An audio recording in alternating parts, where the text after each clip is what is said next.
終戦後、日本を占領した GHQ は、非軍事化と民主化の2つを目標に日本の統治を進めていきました。まず最初に取り組まれたのは非軍事化であり、それが一定の段階に達した後、GHQ は民主化へと本格的に乗り出していきます。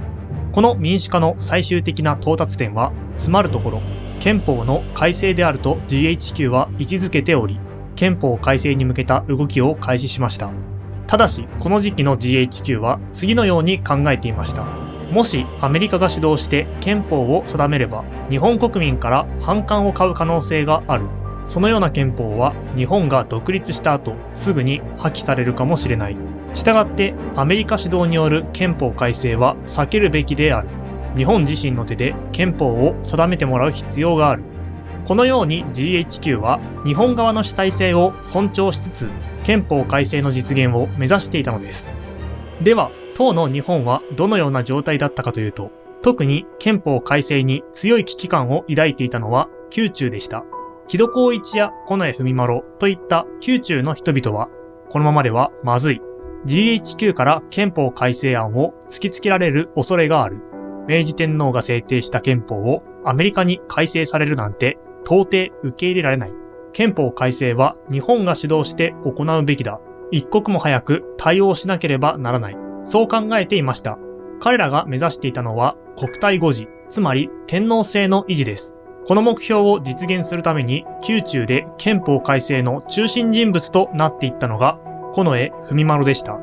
こうして近衛文麿は積極的に GHQ への接触を開始、マッカーサーとの会見にこぎつけます。この会見の中で近衛が政府に何かご意見なりご指示があれば承りたいと述べたところ、マッカーサーは憲法改正の必要性がある。自由主義的な要素を取り入れなければならない。あなたはまだ若く、世界の情勢にも通じている。あなたが先頭に立って憲法改正に関する提案を行ってほしい。と言及し、近衛を激励したのです。日本人の中で初めて憲法改正の必要性を知らされたのは近衛文麿でした。近衛自身もマッカーサーから憲法作成を依頼されたと受け止め、天皇の了承を得た上で、以後精力的に憲法改正に取り組んでいくことになります。その後、新たに内閣総理大臣に就任した重原喜十郎は、就任の挨拶のためにマッカーサーを訪れると、五大改革とともにここでも憲法の自由主義化について言及されました。日本政府が自ら憲法の自由主義化を進めなければならない。アメリカは日本の改正作業を待つ。マッカーサーはそのような姿勢で日本に自主的な憲法改正を求めていきます。しかし重原は憲法改正に対して慎重で、極めて消極的な態度をとっていました。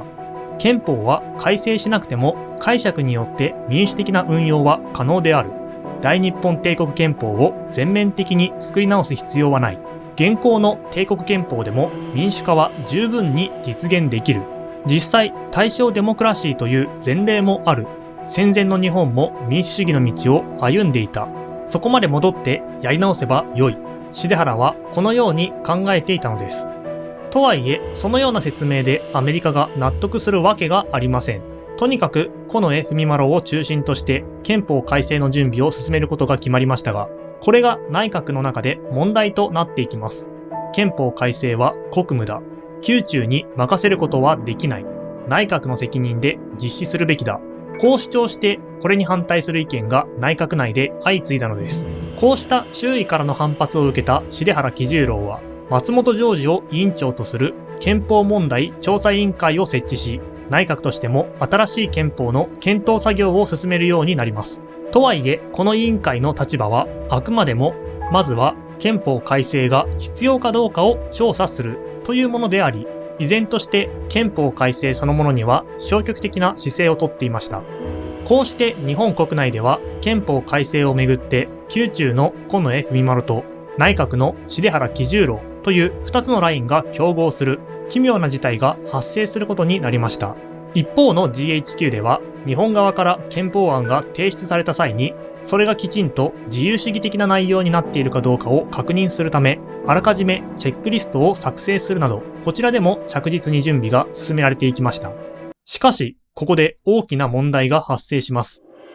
近衛文麿が憲法改正に関わっていることに対して国外から先般の疑いがある近衛に憲法を作らせてよいのかという批判の声が巻き起こってきたのです。とはいえ、近衛に憲法改正を依頼したのは何を隠そうマッカーサー自身でした。そのため、近衛に対する批判はやがて彼を起用したマッカーサーへと波及する可能性があります。このような状況を受け、GHQ はとうとう態度を一変させ、近衛に頼んだ覚えはない。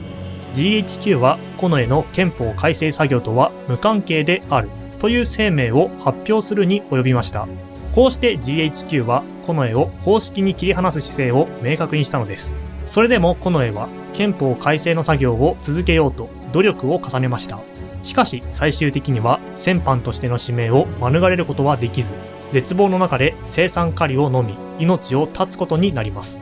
このような経緯を経て、憲法に関する調査と検討は内閣が主導する憲法問題調査委員会に一本化されました。しかし先ほども述べたように、この委員会に参加していた人々の多くは帝国憲法の下でも解釈や運用によって十分に民主化は可能であると考える人が多く、できることなら憲法そのものを改正したくはないというのが本音です。そのため、重原内閣の下でまとめられた憲法改正案は非常に保守的な内容となり、国体護持を前提として明治憲法を一部修正した程度の案にとどまりました。そんな中、日本にやってきたのが極東委員会から派遣された調査団でした。彼らは GHQ に対して日本の憲法問題に関して何度も質問を繰り返してきています。これを見たマッカーサーは、極東委員会は憲法改正に強い関心を抱いている。このままではまずい。そう考えます。なぜなら当時の連合国の中では天皇制の廃止を求めるような厳しい意見が次第に強まっていたからです。もしも極東委員会が本格的に憲法問題に介入してきた場合、天皇制を廃止する方向へと方針転換を強いられる可能性がありました。マッカーサーは天皇制を存続させるべきだと考えていたため、極東委員会の介入はどうしても避けなければならない事態だったのです。幸いこの頃の極東委員会はまだ本格的に動き始めていません。しかし約1ヶ月後には第1回会合が開かれて本格的に動き始めてしまいます。あと1ヶ月ほどで極東委員会が動き始める。それまでに天皇制の存続を確定させなければならない。そう考えたマッカーサーは GHQ の内部で民主化政策を担っていた組織民政局に対して極東委員会の介入より前に GHQ でも憲法改正案を作成せよと命令を下します。こうして GHQ も憲法改正に向けて全面的に動き始めることになったのです。そんな中、毎日新聞が日本政府が作った新しい憲法の草案をスクープしました。日本政府がまさに作成中であった憲法案が国内だけでなく全世界に知られることになったのです。その草案の内容を見た連合国側は、大日本帝国憲法とほとんど変わっていない。このような憲法は受け入れられないとして強く批判を行います。そして GHQ もほぼ同様の評価を下しました。この改正案はあまりに保守的である。しかも憲法改正に残された期間はほとんどない。であれば GHQ として日本政府に対して指針を与えるべきではないか。こうした判断のもと、マッカーサーは憲法改正についての基本方針を決定します。マッカーサー3原則です。マッカーサーが示した3原則は次の通りです。1つ目は天皇制の存続。2つ目は自衛権の発動をも含む戦争の放棄。3つ目は封建制度の廃止です。GHQ はこの3原則に基づいて憲法草案の作成を開始しました。しかし、ここで問題となったのが2つ目の原則、自衛権の発動をも含む戦争の放棄という部分です。この表現については GHQ 内部でも議論が行われ、最終的には自衛権の全面的な放棄は非現実的であり、道理にも合わないと判断されました。このようにして自衛権の発動に関する記述は後に削除されることになったのです。こうして GHQ は憲法草案の作成に本格的に着手することになりました。当時日本国内では各政党や民間団体でも独自の憲法草案が次々と作成されており、GHQ はそれらの案を参考にすることもありました。このような経緯を経て完成した GHQ による草案は、象徴天皇制と戦争の放棄を基本に据え、言論・思想の自由や基本的人権の尊重といったポツダム宣言に掲げられていた諸条件を的確に反映した非常に進歩的な内容を備えたものでした。しかし、日本政府は日本政府で憲法案を作成し GHQ に提出しています。そしていざ日本政府の代表がその内容について説明を行おうと GHQ 側と懇談の場を持ったところ、 GHQ は日本政府案を拒否し GHQ 案を提示したのです。何も知らされていなかった日本政府の代表たちはこれに驚き、もう一度考え直してほしいと再考を求めました。しかし GHQ は天皇を戦犯にしようとする他国の圧力から天皇を守る必要がある。そのためには GHQ 草案を受け入れるしかない。これは天皇制を護持するためでもあると説得。さらに GHQ はこの案を日本政府が作成した案として提出してほしい。そしてマッカーサーがそれを支持する形を取りたいと日本政府に要請したのです。こうして日本政府は GHQ の草案を前にして立ち尽くすほかありませんでした。やむを得ず草案を受け取ったものの、その後も日本側は再三にわたって GHQ 案と日本政府案は具体的な手法が異なるだけで目指す方向は同じである。どうか考え直していただきたいと主張しました。しかし GHQ はもしも連合国から直接改革案を押し付けられるようなことがあれば、このような生ぬるい内容では済まない。GHQ 案を受け入れるかどうか48時間以内に回答せよと迫ります。こうして日本政府は決断を迫られることになりました。重原首相もマッカーサーと直接会談しましたが、この時マッカーサーは象徴天皇制と戦争放棄は天皇制を護持するためのものである。この憲法を採択することこそが天皇制を守ることにつながるのだと強調して重原を説得。上奏を受けた天皇は、先方がそういうのならば認めてもよいのではないか。第一条はイギリスのように象徴と変えてよいのではないか。民の心をもって心とする。それが祖宗の精神であった。と答えました。こうして天皇の裁可を得た日本政府はようやく改正に向けて舵を切ります。このような経緯を経て GHQ 草案をもとに若干の修正が加えられ、夜を徹しての憲法改正作業が始まりました。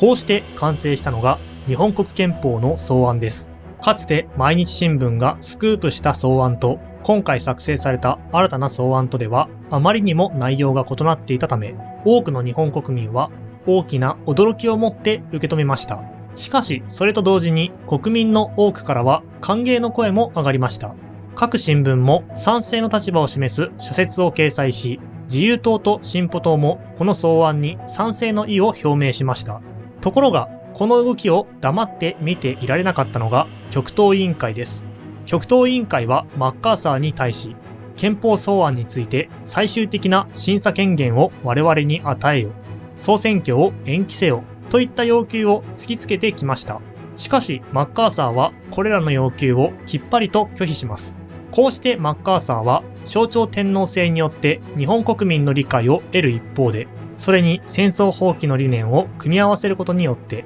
日本の軍国主義復活を恐れる連合国側をも説得することに成功したのです。そのような中、改正された選挙法に基づいて第22回衆議院議員総選挙が実施されました。この選挙では公職追放の影響もあって候補者の多くが新人となる異例の選挙となっています。選挙の結果、保守派が革新派の議席数を上回り、国政における保守派の優位が確立されます。また、この選挙は女性の参政権が認められて以降、初めての衆議院選挙であったため、日本で初めて女性議員が誕生した記念すべき選挙でもあります。まさに戦後日本の民主主義時代の幕開けを象徴する出来事となったのです。さて、総選挙の結果を受けて、次の総理大臣に誰が就任するのかが大きな政治的焦点となっていきました。しかし、選挙の後に政党内閣に席を譲るだろうと思われていた重原内閣は、政治的に不安定な今、